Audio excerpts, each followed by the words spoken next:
We are live. This is the NBA Rundown brought to you by nukethehouse.com. That's right. Nuke the House is the place to be for all the best in sports gambling information, continuing to crush the live bets. Man, the Discord is just on fire. I can't believe how much these guys love tennis. I love it so much. And there have been plenty of discussions about the NBA in that Discord there today. So I'm going to be asking you guys about some of those questions. And if those you guys who watch us on the NFL show, you'll know Jamie. But for those who do not, the people that are new here, Jamie, welcome to the show. We're here to discuss and probably argue about some basketball. But why don't you let everyone know where you come from, the website you got going on, and just some brief thoughts on the NBA. Yeah, appreciate you guys having me. Yeah, we chop it up with some NFL every week. We do that yesterday. But yeah, I have my own website, heyosports.com. Has a bunch of really cool NFL data simulation tools and stuff like that. But I'm excited to chop it up with some basketball with you guys. I can't wait till we get to a specific game. I have a feeling you and I are going to disagree. We kind of talked about it a little bit yesterday. So I'm excited to get going on that. Yeah, and I know which game we're talking about. And just a heads up, I'm going to argue with you for the sake of arguing, but Okay.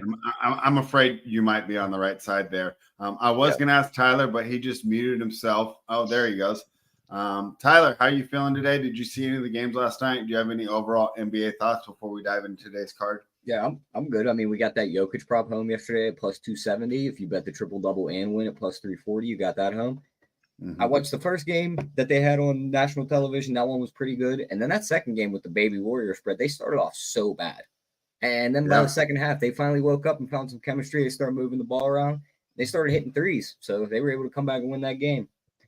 Luka didn't hit a three in that first game, though, until the end, which is hilarious. He was 0 for 6 from three, and then the first one he hits the 40-foot dagger. So that was funny to see. It was a good night basketball all around. See if we can find some more winners good.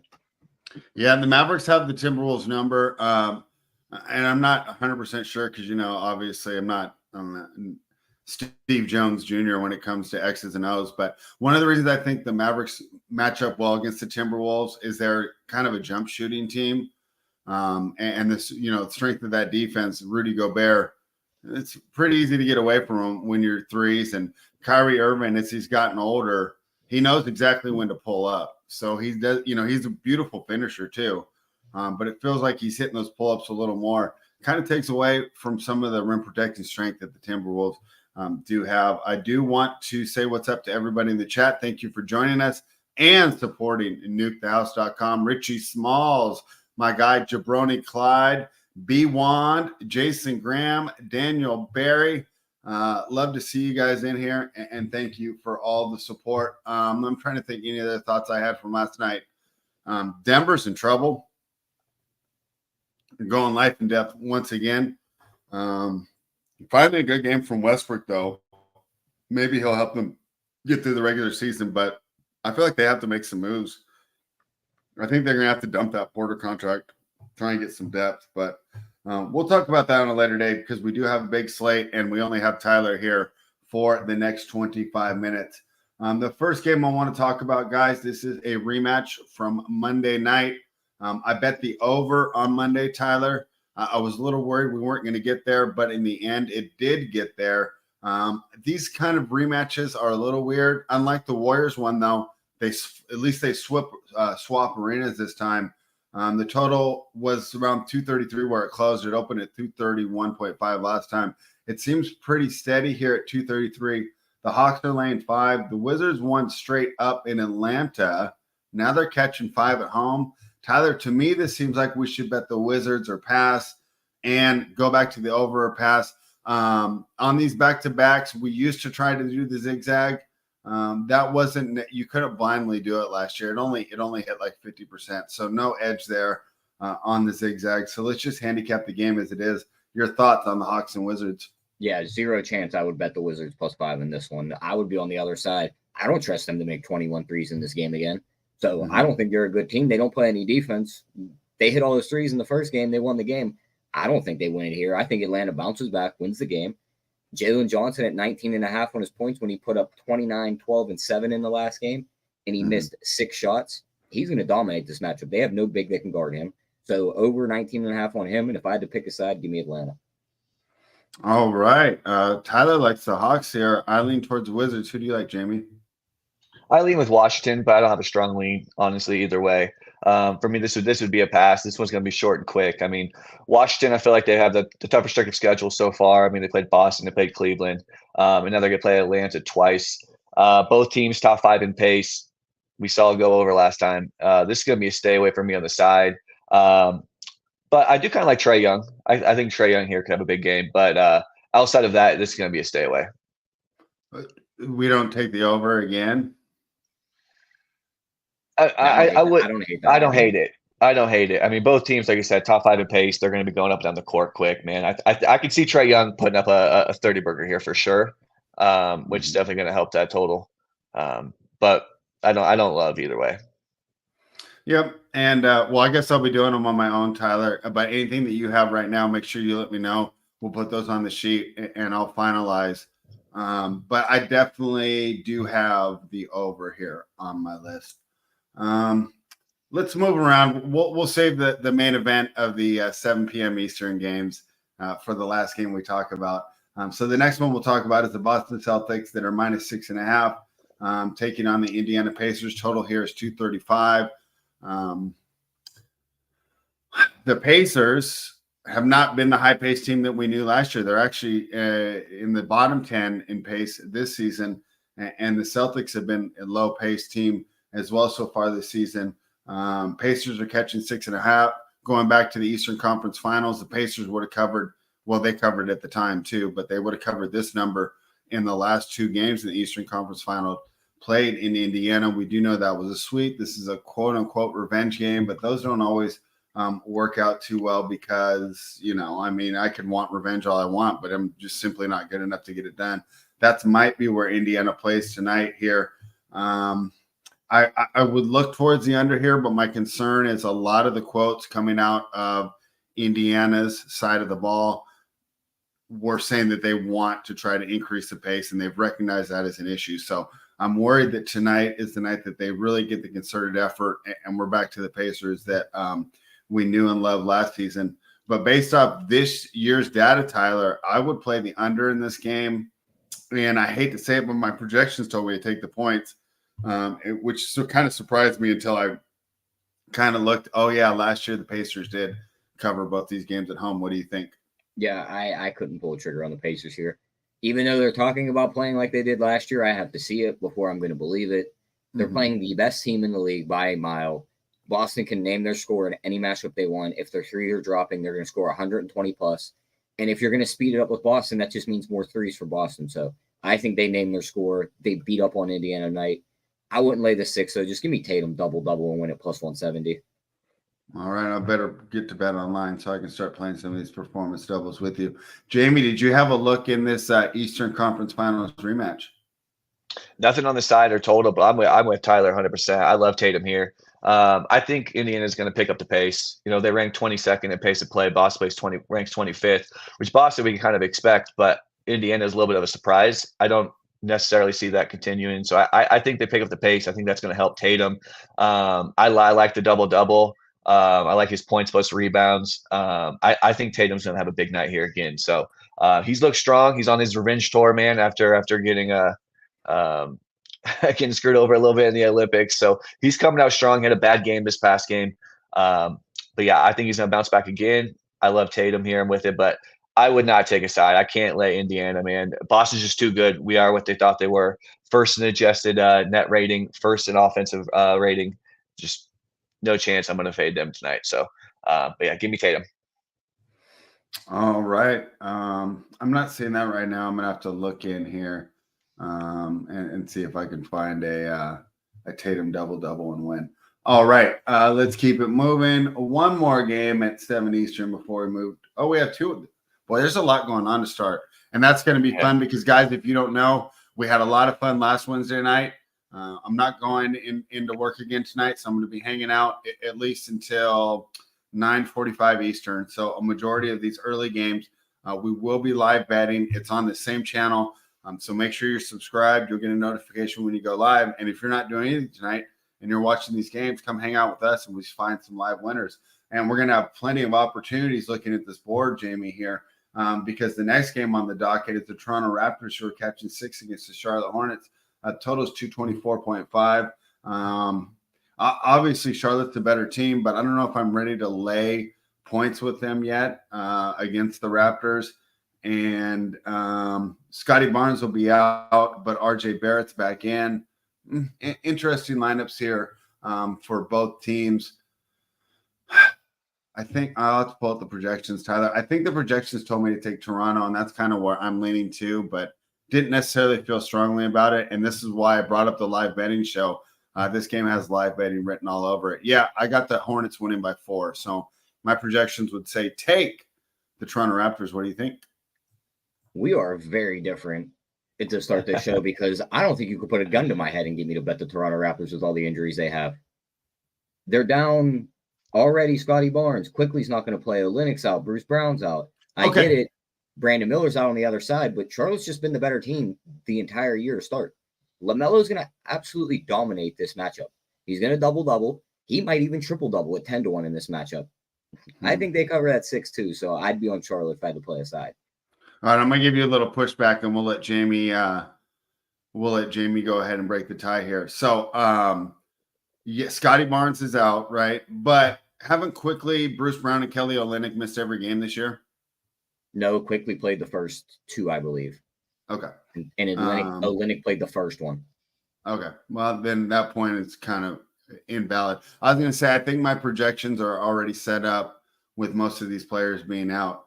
The second is I do like Davion Mitchell's ability to kind of slow down LaMelo Ball there, which is another reason that I lean towards Toronto. But I don't think there's any reason to us get involved pre-flop, Tyler. I think this would just be kind of a fun discussion. And I think this is a great live betting opportunity. But Jamie, just in case, someone is going to be out tonight, not going to be able to watch the show, not going to be able to live bet with us, and they want to play on this game, are you going to take the Hornets with Tyler, or are you going to take the Raptors with me? So I do lean Toronto a little bit. I just think that, again, this early in the season, I'm kind of just looking at strength of schedule, man. Their strength of schedule has been so much tougher than Charlotte's. Cleveland, Philadelphia, Minnesota, Denver. I don't think they're a good team. I don't think Charlotte's a very good team either. But one thing I do agree with Tyler is I'm all over LaMelo. I took his over on his points. I like his over in threes. Toronto, they're ranked 26th in the 3-point percentage allowed.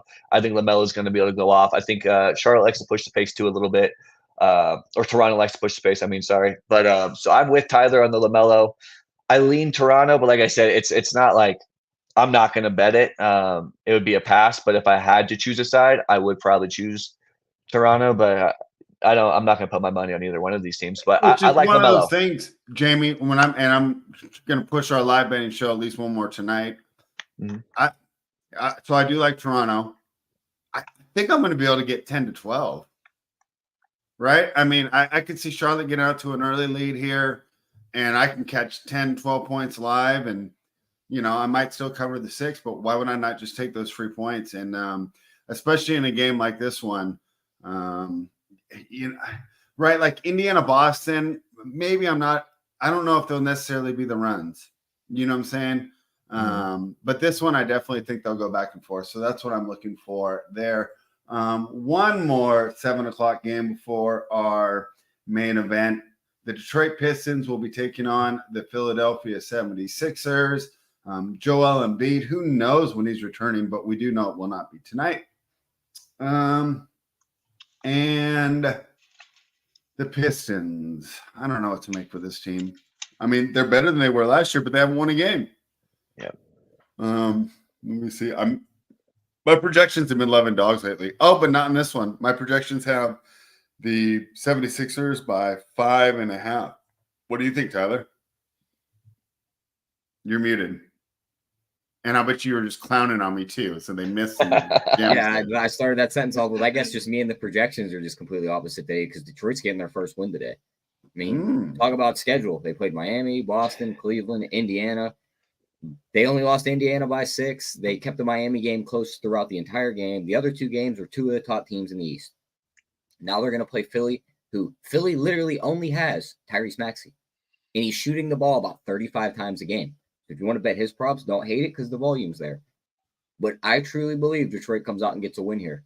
They match the size that Philly has with Drummond, with Thurin, and these guys. I think Cade is a lot closer to Maxey than people realize when it comes to talent on the floor. I think Detroit wins this game outright. It's so funny. I think going forward, Cade's got way more potential. I think sure. by the end of their careers, Cade's going to be a way better player. And I think you're right. He's a lot closer.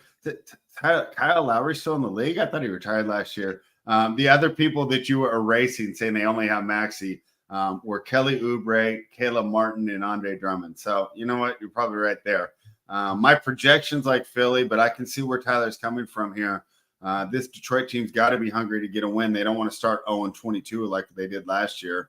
And it feels like it's a better team with the veteran additions of Tim Hardaway and Tobias Harris. Jalen Duren also taking another step in his development. Good things going on in Detroit. The record doesn't reflect it. Where do you land on this one?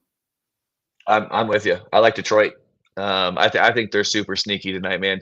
Philly's just this Philly team without Embiid and PG. They're just a middle of the road team, man. Nothing too great about them as of right now. Offensive rating, defensive rating, both 13th in the league. So, but this Detroit team, man, they're sneaky. Like you said, the record doesn't indicate it, but I think they're gonna be much better than they were. I mean, I know last year they kind of towards the tail end there a little bit, but I like Detroit. I'm with Tyler. Give me the points and give me Detroit just to win outright.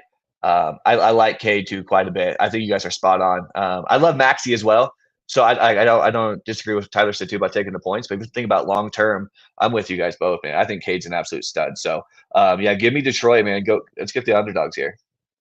Yeah, I kind of thought this year might be the year that Cade was doing what Paulo's doing in Orlando. So we'll continue to monitor that and see if he can make that next step. But it's time for the main event of the 7 p.m. Eastern slate. Can you imagine? Can we push this game back to when after I leave? Because we're going to use the rest of my time on this game. Fair enough. All right. Let's go to because me and Jamie are going to argue. By the time Spread got through his introduction to the game, I'd have been like, all right, I'm leaving. I got to do it. Tyler, then let's go quick here, and we're going to be able to talk about some of the plays that I like. I like the Knicks to take on the Heat. The Knicks were underdogs yesterday. Now they're favorites, and that seems to be a market move because I didn't see like an injury news that would move this line. I mean, Josh Richardson doesn't move a line for me. Tell me, what would be the reason we don't take the Knicks here? They are 0-5 in their last 5 when in Miami. I know Miami hasn't looked good, but this is just a defensive matchup across the board. They're going to have the advantage down low with Bam. Bam's going to eat Cat up. Love his double-double here tonight at plus 110.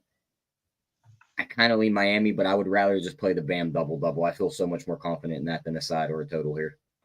All right, I like the Knicks here, Jamie. I think this Miami Heat team's in trouble, and I feel like they've lost some of their defensive identity. I know they kind of made that Hail Mary for Terry Rozier, trying to add a little extra scoring, but the perimeter defense is so weak. Feels like it's going to be a great opportunity for Jalen Brunson to have a big night. And we'll see how Towns does as they continue to try and integrate him in the lineup. It seems like Tyler's leaning there towards Miami. I like the Knicks. Where do you land? I got really no lean on the side. I do like 2 props on here. I do like Jimmy Butler over 18.5 points. He's fared well against the Knicks, gone over that 8 of the last 10. Granted, that is not predictive of the future by any means, but and OG is going to be a tough matchup. Is Josh Hart out for sure? I have not seen. He's game time decision right now. Yeah, with the hammy. So I did take Bridges over 3.5 rebounds as well. I think with Josh Hart out, I think that's going to help Bridges there too. So those are the 2 props I like. But as far as like the side, I would probably lean New York, but I don't love either one here. I think missing Hart's tough, man. He brings the ball up a ton on that team. I think Hart's going to be in there. That would change my handicap if he was ruled out for sure. But yeah. I think he's going to be in there, and I'll probably wait for that confirmation, and then I might add it to the sheet.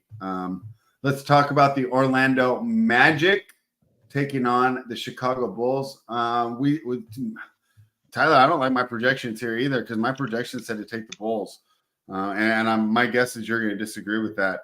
How do you feel about this one? Yeah, I mean, I think this is just another Paulo smash spot. I know he's not going to put up the 50-point double-double, almost triple-double he put up last game, but they don't have anyone that can cover him on Chicago. Like, I'm not sold that Pat Williams can cover him. I think he absolutely feasts in this matchup. Orlando's just a much better team, and they just have way more ways to score. I know that's one of my favorite sayings on this show, and they have the better defense. I think right now they are the third best team in the East, and I'm laying 5.5 against one of the worst. Give me Orlando. Give me your top three. Boston, then who's set number 2? Cleveland. I just wasn't sure if you were putting New York in there. Huh.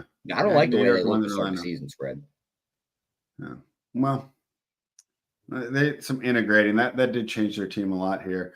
One of the reasons we run projections is to sometimes we use it to find plays and sometimes we use them to keep off plays. Jamie, just looking at this game last night, I assumed that I'd be on the Magic here.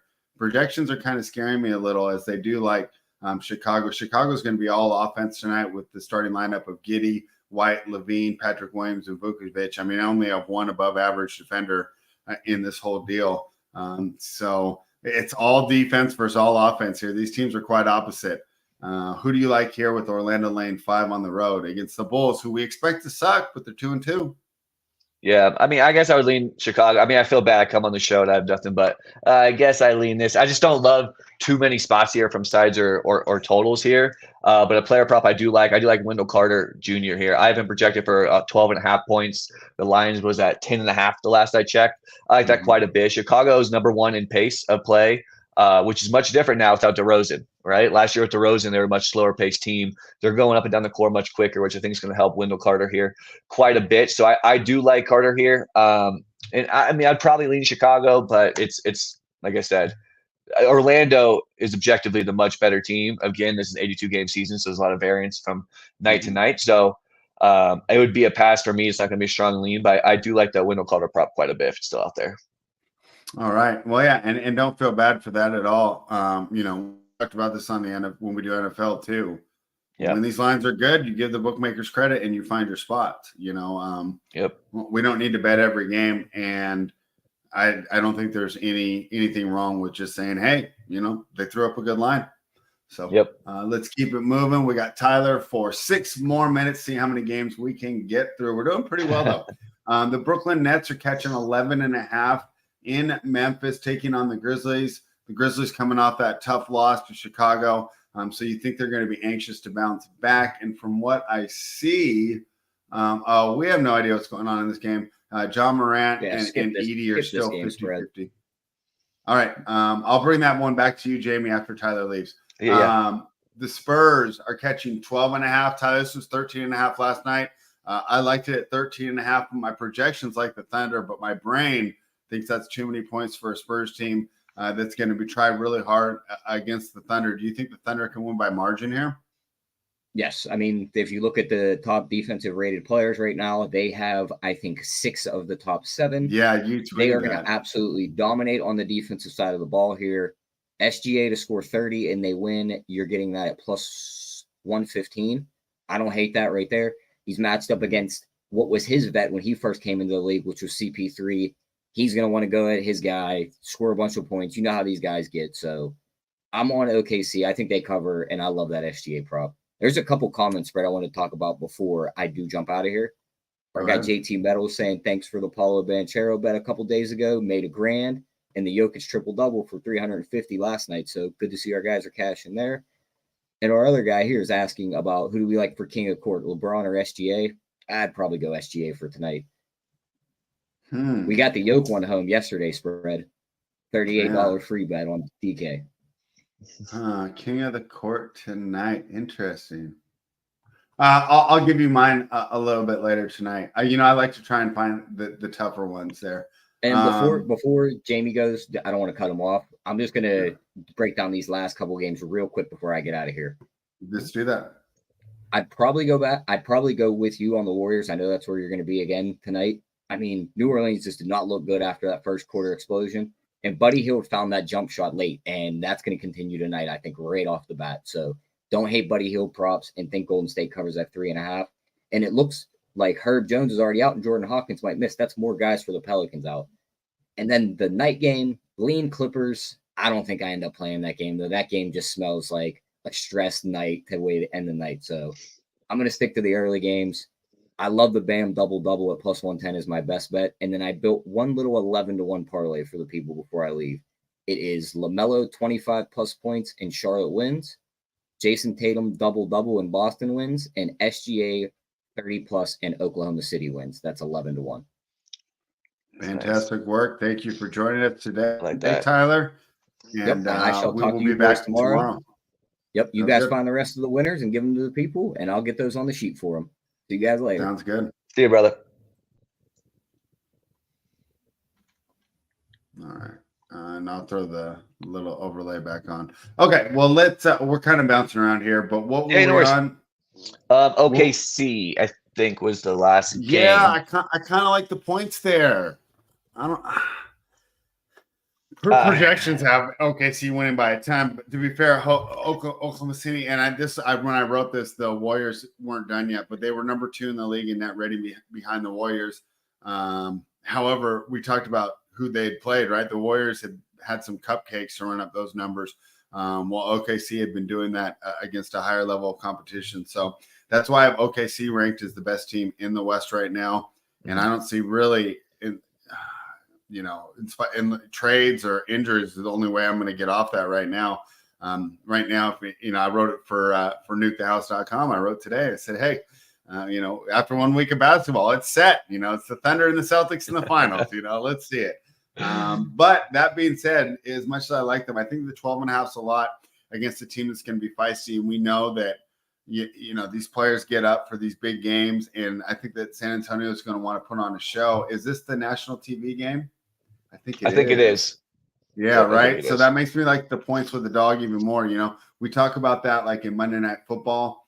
It's the ESPN game, and that's why we like the dogs more on Monday Night Football than we do in the normal 10 a.m. morning slot there for NFL. I kind of feel the same way here. The market does as well too, though, because this was 13.5 last night and it's moved to 12.5. What do you think? Yeah, I mean, there's a lot of points. I do lean OKC here. I do think taking them in the first half might be a good look too. I mean, the reality is though, with how good this team is, I think they're still. I think they're due here for some positive 3-point variance. I mean, last year they tied first with the Celtics in 3-point percentage with 38.9%. As of right now, they're 29th this year at 27.6%. The Spurs are the fifth highest 3-point percentage in the league. So I think that this is going to be an explosion spot. I still think that they're due to have a massive, massive game from shooting the ball. I love SGA here. I'm with Tyler on that one. It does feel like a lot of points. I'm excited for the Chet versus Wemby matchup. I did some research beforehand, and Wemby has gone over like his 11.5. Last I checked, his rebound prop in all 3 games against Chet, and Chet went under on his rebound prop in all 3 games too. So that's an interesting look too. I think I could see Wemby having a lot of success in the rebound department. I just don't think the Spurs are very good, man. I really don't. Like outside of Wemby, I'm just not a big fan of this team. And like you said, I think OKC is probably the best team. I mean, the best team in the West. You can't say they're better than the Celtics as of right now, but that's going to be interesting down the stretch.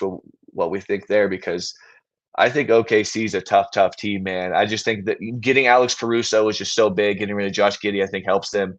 And SGA, man, I think he's gonna. He's due for a big game, man. So I like SGA here quite a bit. It is a lot of points. If I'm going to lay the points, honestly, I would just take the first half. I could see OKC just getting out hot, and it's a second half could get dicey, but I don't know, man. I see what you mean about laying the points, but gosh, man, it's just Spurs are just such a bad team. I think OKC is so good, and just the fact that they're still due for that explosion game, it really does make me lean towards the OKC side. I was thinking about putting a bet down at OKC, but you got me thinking a little differently here. So maybe I'll just stick with the first half, or maybe I'll do what Tyler said too, the SGA 30 plus and then the Thunder to win. Maybe that's just a better look.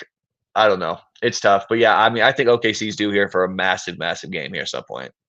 Yeah, I mean, they have had their number. OKC 7-1 against the spread in their last 8 against San Antonio. And just, if that was the matchup, I think OKC's got the best chance to beat them just because you'd have Dort and Caruso to put on Tatum and Brown. Yep. Okay. pretty good combo, right? Yeah, 100%. Pretty good combo to try and Yeah. shut down that forward-based offense here. And as good as Holiday is on defense, SGA is one of those players where I think he can beat any defender. Kind of negates one of the strengths there. And if in that matchup, that's where Chet's size would really help a lot. And of course, they would want to have Hartenstein back as well. And maybe they can do some things there in the middle. But it might be a little bit too much to ask. You know, we saw Boston make the finals a couple years ago when they lost to the Warriors, and they just weren't there yet. Could be that same situation for OKC if they were able to make the finals this year. But to do so, they're going to have to get through some tough teams. So how about this? We'll do the Lakers game last because we'll probably spend some time on that. Let's run through this one. So Tyler kind of thought a little bit wrong. So Jamie, in case you don't know, one of my biggest things that I've always talked about is superstar subtraction, and it's the idea in the NBA that if a team is missing their star player, the first game that they're out, you take that team. And the idea is you're getting free points. Everyone else is excited. They know they're going to get more shot opportunities. And, one of my least favorite handicaps in the NBA is like, how are these guys going to score? Well, most of these guys average more than 25 in college and more than 30 in high school. You don't make the NBA without being able to put in the hoop. When you lose the top players, usually you're losing other skills, fundamental skills such as rebounding, passing, and most notably defense. That's where the real fall off comes. And the difference between the starters in the NBA, especially on the fringe, the fringe level, and being a backup, a lot of times it's because you can't defend or you're too one-dimensional. You can only score. However, there's usually the big fall off after that first game, right? And so that's what I'm a little worried about tonight. And we also talked about these back-to-back games and how they're kind of tough to handicap. I think they've been doing this for 2 years. And the first season, zigzagging was the nuts. It was like 70%. I took that strategy into last year, and it didn't kill me, but I did juice out a little. It felt like it was 50-50 if you just blind zigzagged everything. For example, I think it was Warriors and under. I can't remember what the total ended on, but you just go opposite, like Pelicans and over.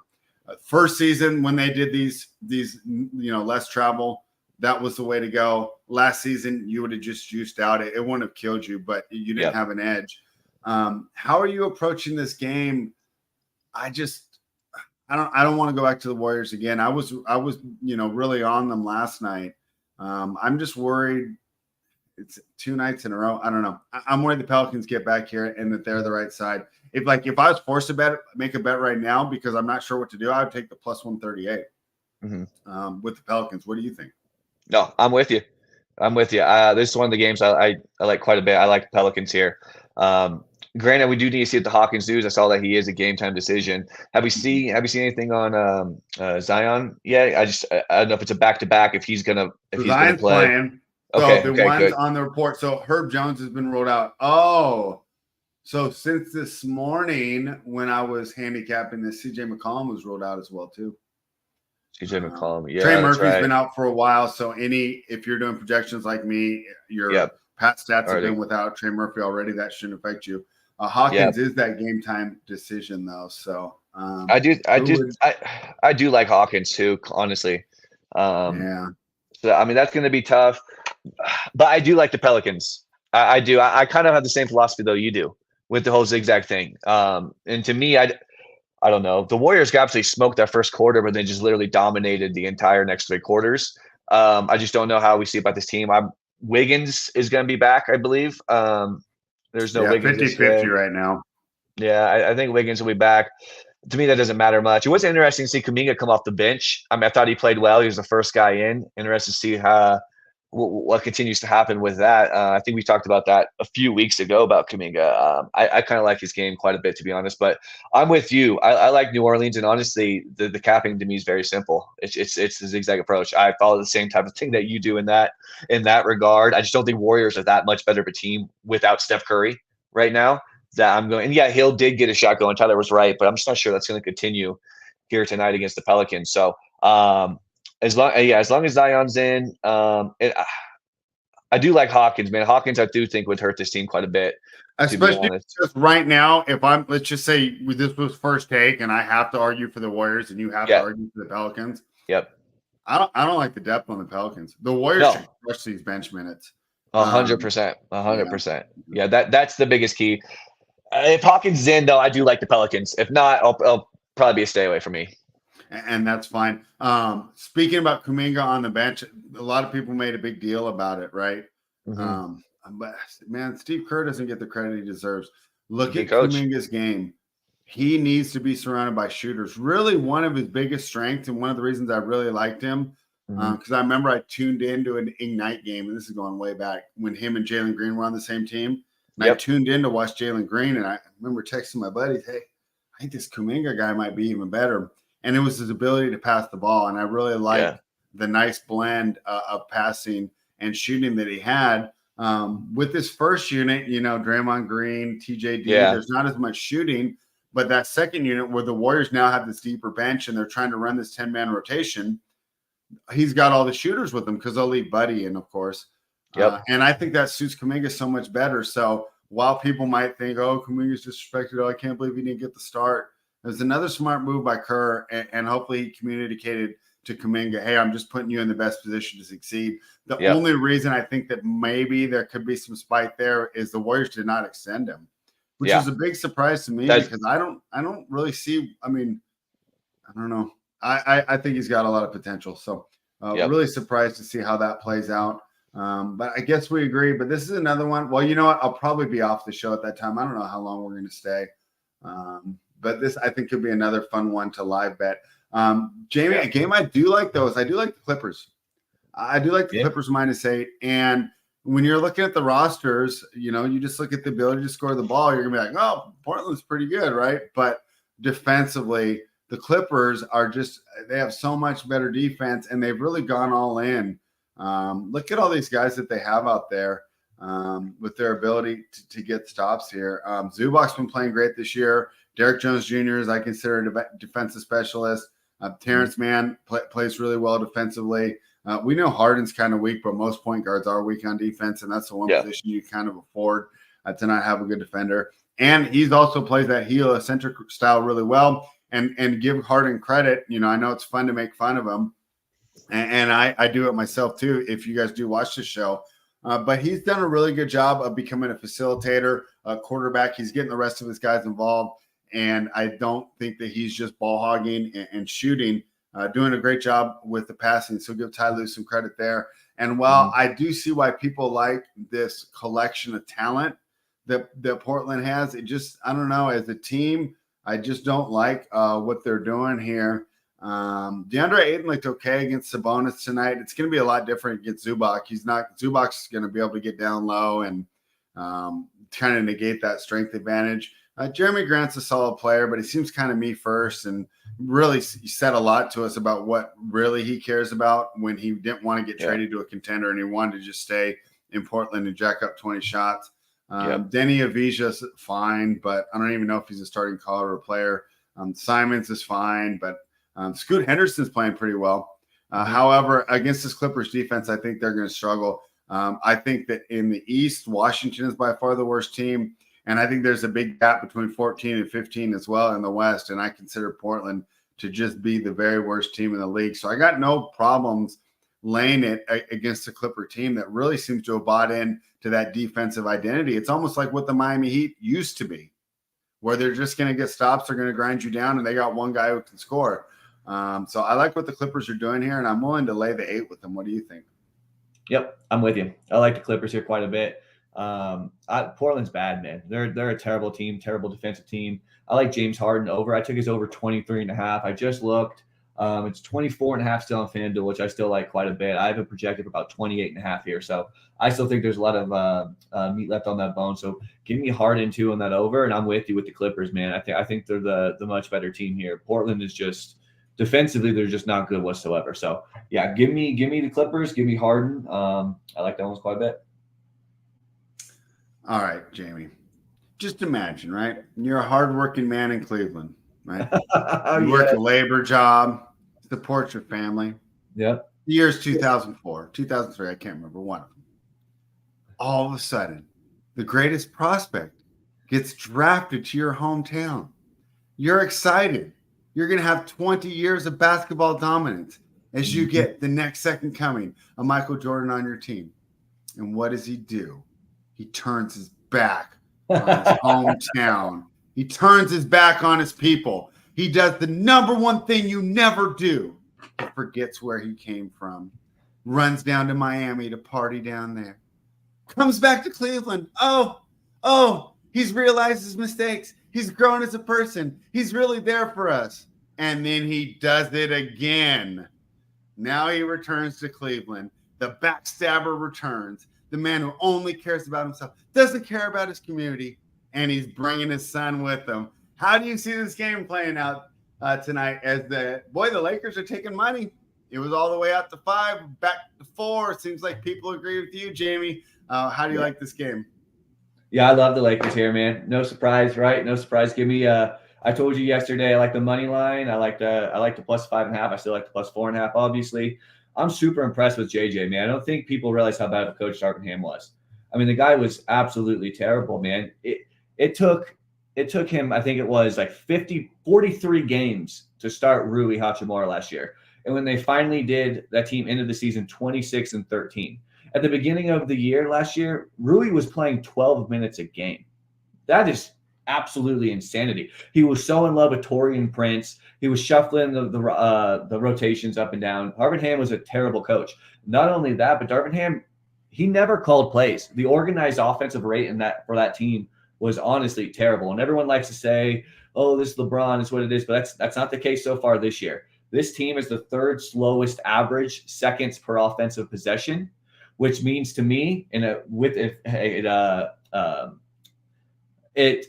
it proves my eye test, basically. And when you watch this team, they're a great half-court team. They slow the game down. They're running sets. They're actually running plays, and they're running through Anthony Davis. Anthony Davis is averaging over 20 field goal attempts compared to the 17 of years prior. This team has finally bought into what J.J. Redick does. I think J.J. Redick is an absolute psychopath in the best way, and I think the players absolutely love that. I think they can feel his passion. You've heard every single press conference of these guys talking about his passion, how upset he was after this last loss. They made it a valid effort. They said they do not want to lose back-to-back games. Of course, no one wants to lose back-to-back games. But I think this early on the season, this team just does not want to do that. This team is 5th in offensive efficiency. Strength of schedule-wise, polar opposite with these two teams. I mean, the Lakers have played Minnesota. They played Phoenix twice, and then they played Sacramento. Cleveland has played Toronto, Detroit, Washington, and the Knicks. So strength of schedule completely sides with the Lakers here. And this is going to be completely narrative-based, but I do think it matters. Bronny's going to be on that bench playing in this game. I don't know if he'll play. I do think he'll probably get maybe a minute, 2 minutes. I actually have him projected for about 2.5 minutes, just like I had him projected for in the first game, so they would have him come out and play. I could see him having play here, game against Cleveland, where he was born. So I think LeBron is going to want to play hard. I think LeBron is going to want – the thing with LeBron, right, is he picks his spots. He's at that point of his career where he's going to pick and choose of the games where he kind of wants to give max effort, where he's going to want to kind of put his head down and get to the rim. So I like LeBron's over on his points here. I like his under on assists.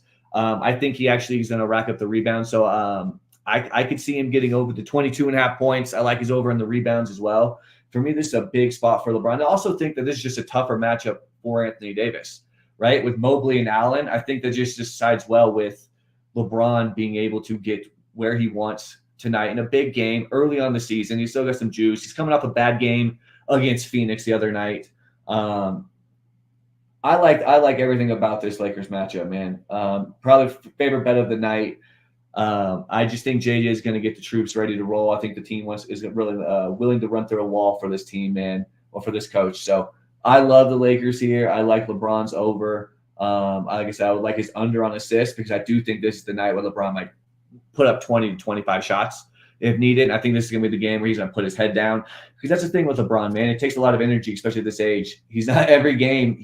Some games he's going to sit there and he's going to pull up with a jumper. He's going to do his little step in, step out, pull up for a three. I don't think that's going to happen tonight. And if it does, it's because he got hot and he's going to heat checking himself. But I think he's going to put his head down. I think he's going to get to the rim quite a bit tonight. So I love the Lakers. I love everything about this team. Dude, Reeves looks good, man. Reeves and Rui on this team look good. And I think Reeves, out of all of the players, meshes the best with JJ Redick. I think that he's right. I do. I think he is flourishing. And also, I love Dalton Connect, man. I think Dalton Connect has that like it factor of he's not afraid to take his shots. He's going to chuck them up, man. If it goes in, it goes in. If it doesn't, it doesn't. But he is not afraid of anything. I wouldn't be surprised to see D'Angelo Russell get going too. He's kind of been the weak link too, but especially just watching the games. You look at that offensive starting five, and he kind of is always the guy you see like, Jesus, man, he looks rough. And the thing with D'Lo, right, he's very similar to Michael Porter. And if he's not hitting his shots, he's basically useless. He's an absolute liability defensively. He doesn't really do much else. So, but I like Lakers quite a bit this night. Tonight, I think they're going to go after. I think LeBron's going to go over his points too, and probably under his assists. So, yeah, I like quite a bit. Yeah, I'd like LeBron over tonight too. Over 0.5 excuses after the Cleveland Cavaliers get the win. Let's go, Cleveland Cavaliers! You got to do it. There's people in the world. They fight for truth.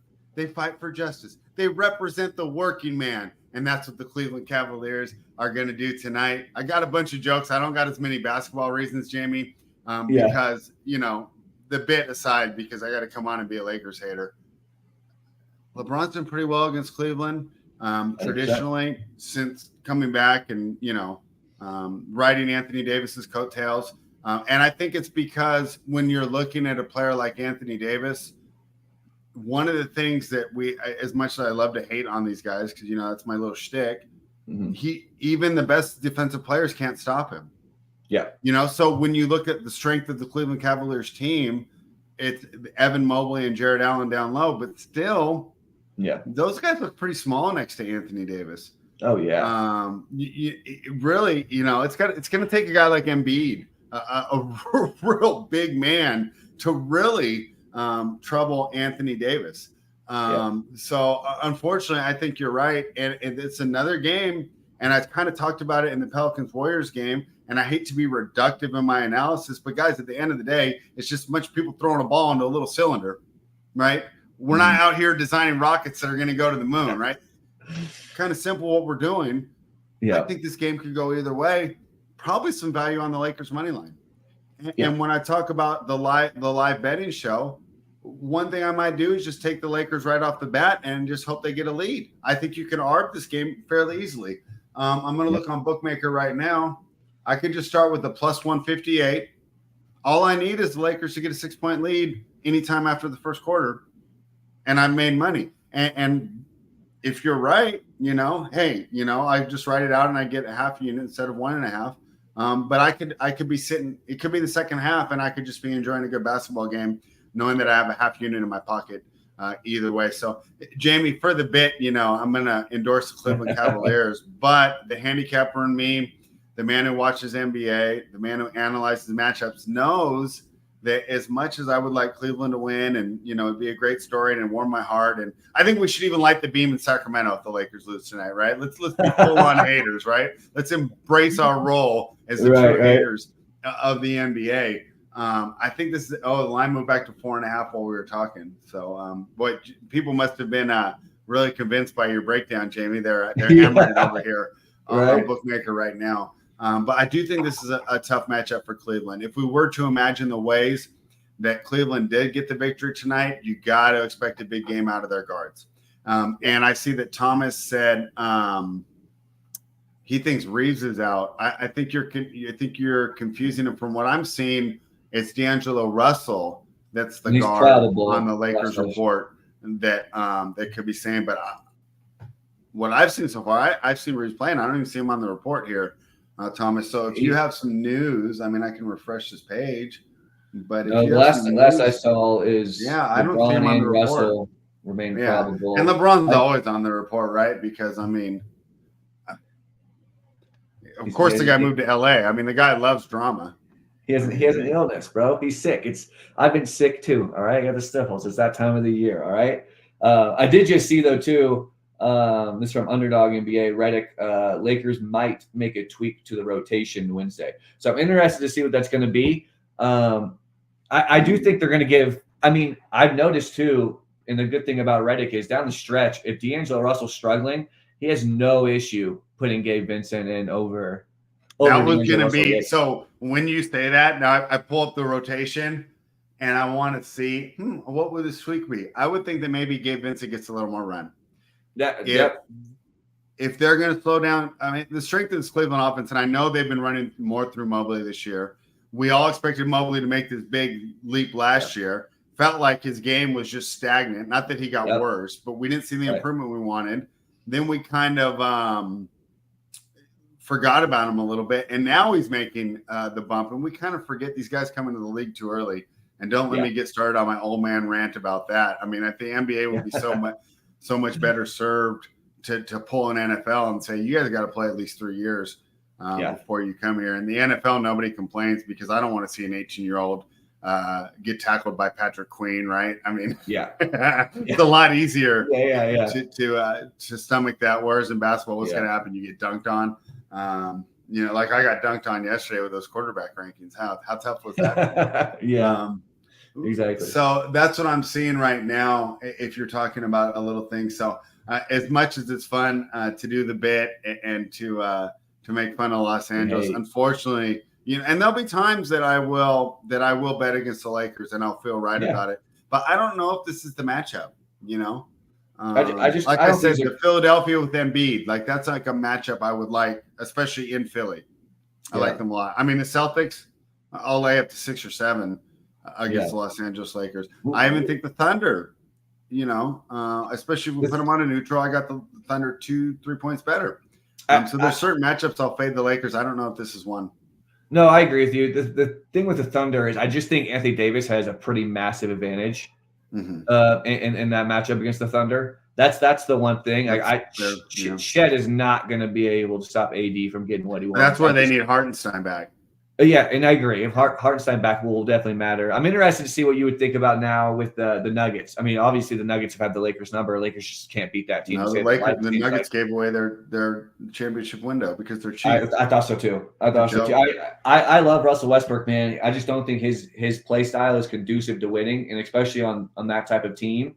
He's just a terrible fit. I mean, Jokic said it after game 1, man. We have no shooters. After MPJ and Jamal is he has not looked very good since last year, man. I mean, how do I sit here in Sacramento just grinding out bets at -110, understand the importance of role players more than whoever's running? I think it's Tim Connolly running the Nuggets front office.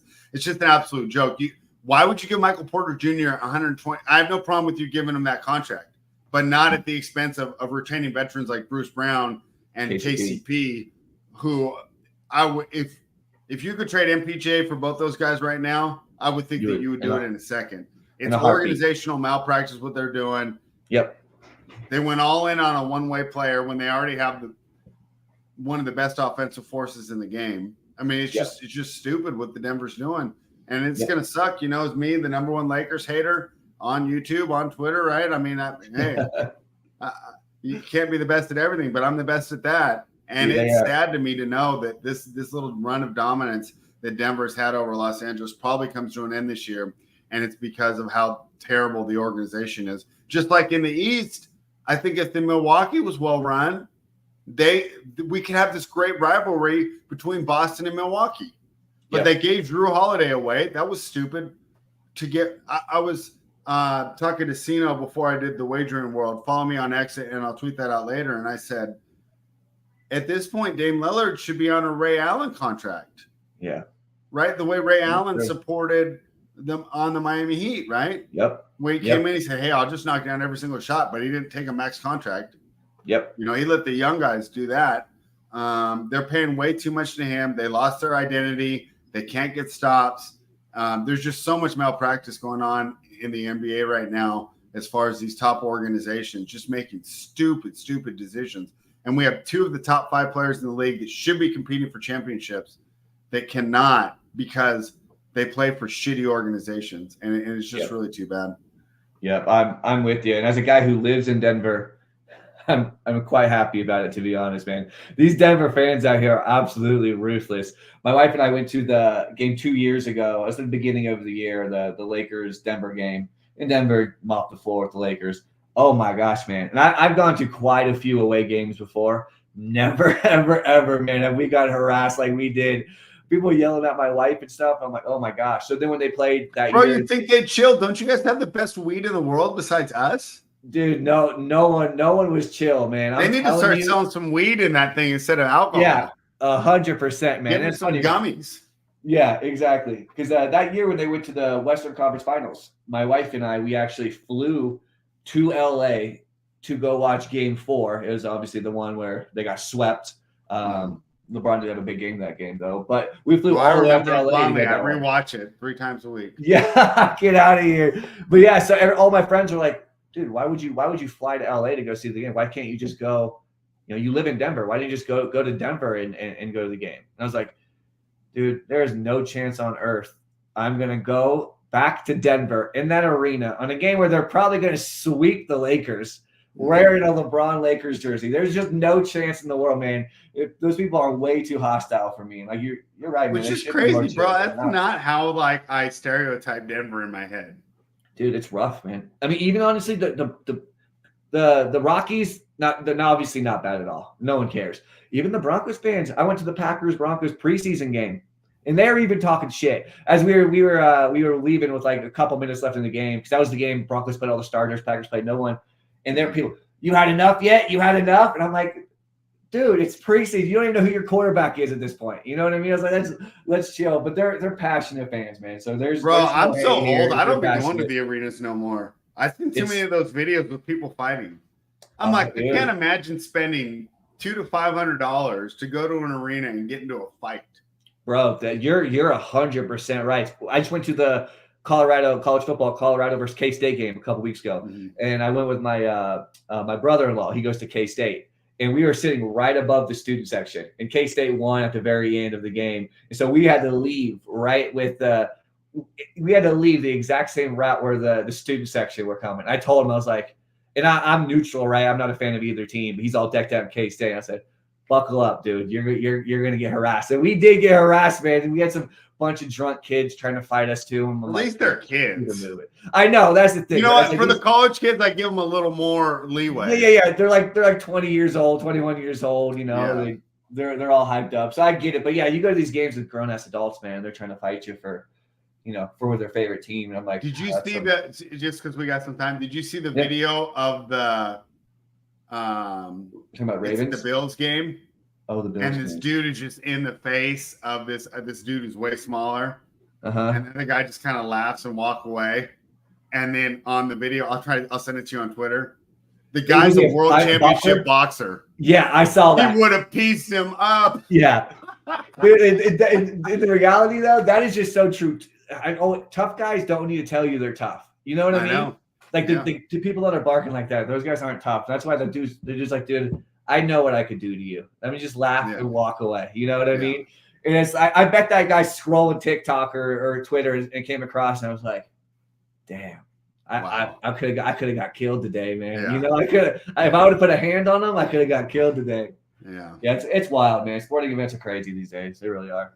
Yeah, I remember when I did jujitsu and there was this one dude, he's this overweight Asian dude, and he was you ever seen they're like offensive linemen, the guys that are kind of fat and they're super athletic. Like, I would say, like, you know, if this guy came up to me at a bar, I'd be like, yeah, right, I'll knock you out. The dude could do like flying arm bars. I mean, he was just winning tournaments. But if you saw him, you would think, so that's why you always have to give everybody respect. And I think that, you know, one thing you do learn about doing martial arts, you respect everybody.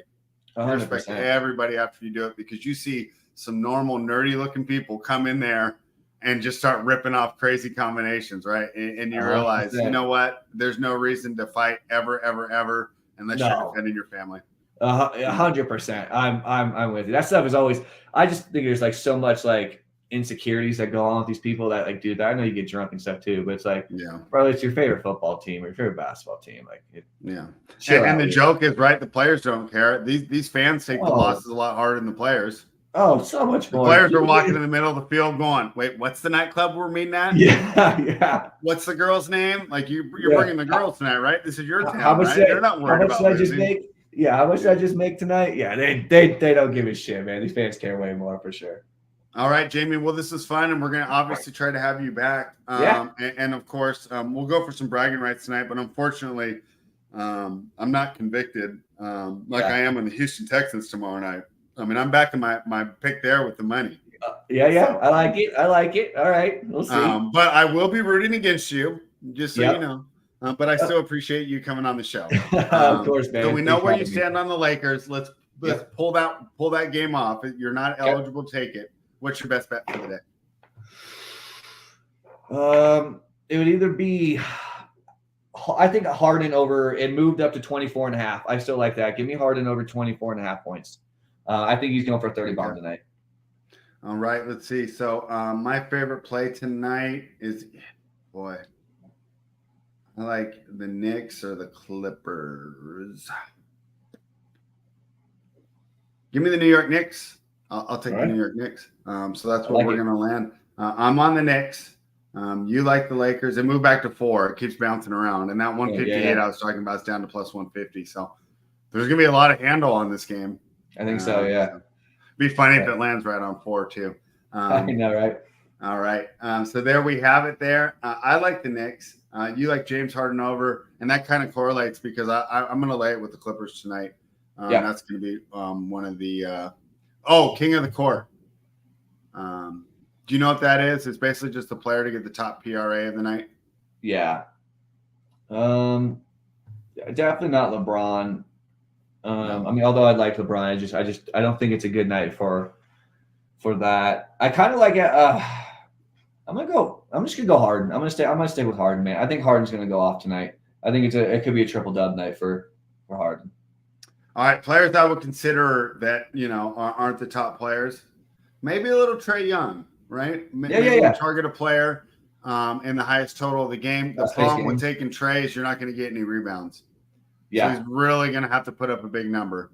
But we talked about this before. I think when you're playing this game, it's kind of like when you build a DFS lineup, right, Jamie? Like for tomorrow night, everyone's going to have Joe Mixon as captain. Or if you think the Jets are going to win, everyone's going to have Aaron Rodgers or Devontae Adams. Or some sort of leverage. And that the way that you really cash big in those tournaments is you get a lesser known player, like you put Lazard in your captain slot.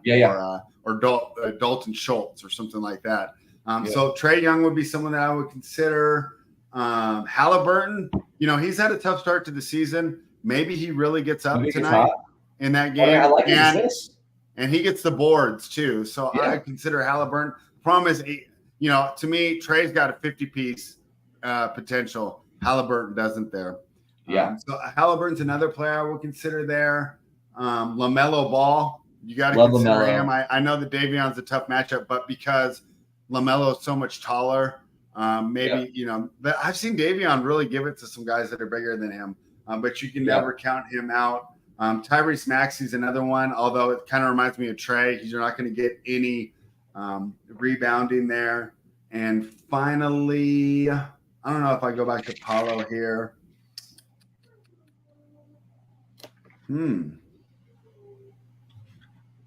Yeah. What about Zion? I mean, I think I could see that too. I got one that's like, I mean, it's really gross. It's almost. But give them out because, dude, if you give out the gross one and it actually hit, you're going to get like thousands of dollars in bonus bets. Yeah. Where like last night, I think Tyler took Jokic and he got $38. Yeah. Right? Which is cool. I mean, he's not complaining, but let's really swing for the fences here. I mean, it'd be really tough with all the issue is right. There's just so many good players tonight that it's going to be tough. But I like Jonas Valanciunas too. I don't think I mentioned him on the thing. But I do like his points. I do like his points and rebounds. It's going to be tough for him to surpass. I don't know about King of the Court, but maybe a good one for DFS and just for props. Yeah, exactly. But I mean, Jason Tatum too, but he's going to probably be pretty popular. I mean, Jimmy Butler, I do like his over in points. I'm just not sure what else about the game, but I do like your call about with Trae Young and Halliburton also. I think Halliburton. If I were to just only choose one, I think I'll take Halliburton tonight. Yeah, I like Halliburton. My main pick would be James Harden, though. I think James Harden could like just score 40 in himself, and then he can always. And he rebounds for a guard. He's 100%. You know, he's a big dude. Passing the ball you know, too, a lot of these guys aren't that big. You know, you Yeah. meet them. I mean, obviously, you know, they're big for NBA players. But, Yeah, bigger than you know, that. sometimes you're surprised, like if you meet like Trae Young or how thin some of these guys are. Harden's not, man. Harden looks like he could play some football. Oh, dude, he's a big boy. There's He's no a doubt strong there. dude. Yeah. Yep. All right. like Well, that. thank you for joining us, Jamie. Yeah. Of course. Why don't you let everyone know about your website one more time, and then we'll log off. Yeah, heyosports.com. I have nothing with NBA on there right now, but I do have a bunch of NFL data. I've still been looking into getting some NBA stuff. I got some simulation tools, player and team level metrics, all for free on there. So you go ahead and check it out if you'd like.